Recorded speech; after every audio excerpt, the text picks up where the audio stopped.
শুক্রবার জাতির জনক মহাত্মা গান্ধীর মৃত্যুবার্ষিকী। আর এই বিশেষ দিনে শ্রদ্ধা জানিয়ে সোশ্যাল মিডিয়ায় প্রধানমন্ত্রী নরেন্দ্র মোদী লেখেন, বিকশিত ভারতের মূল ভিত্তি হল গান্ধীজির স্বদেশী আহ্বান। দেশের স্বাধীনতার জন্য গান্ধীর আত্মত্যাগকে স্মরণ করতে প্রতি বছর মৃত্যুবার্ষিকী পালন হয় ৩০শে জানুয়ারি। এই বিশেষ দিনটি শহীদ দিবস হিসেবেও পরিচিত। শুক্রবার রাজঘাটে গিয়ে ভারতের স্বাধীনতা সংগ্রামের অন্যতম কাণ্ডারির মৃত্যুবার্ষিকীতে তার প্রতি শ্রদ্ধা নিবেদন করেন নরেন্দ্র মোদী। প্রধানমন্ত্রীর পাশাপাশি গান্ধীর স্মৃতি সৌধে পুষ্প অর্পণ করে প্রার্থনা জানিয়েছেন রাষ্ট্রপতি ডক্টর দ্রৌপদী মুর্মু। প্রতিরক্ষা মন্ত্রী রাজনাথ সিং সহ ৩ বাহিনীর প্রধান ও প্রতিরক্ষা বিভাগের আধিকারিকরা উপস্থিত ছিলেন সেখানে।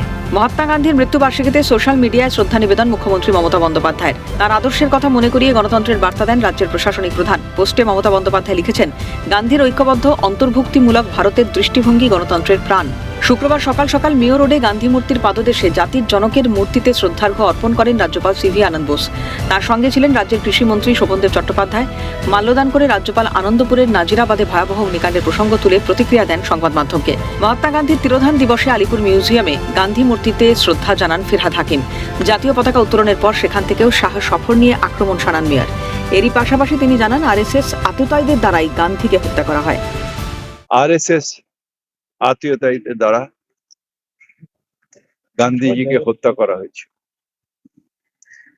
গান্ধীজি আমাদের মধ্যে নেই ঠিকই, কিন্তু তার আদর্শ যতদিন ভারতবর্ষ থাকবে তার আদর্শ থাকবে, যতদিন পৃথিবী থাকবে তার আদর্শ থাকবে।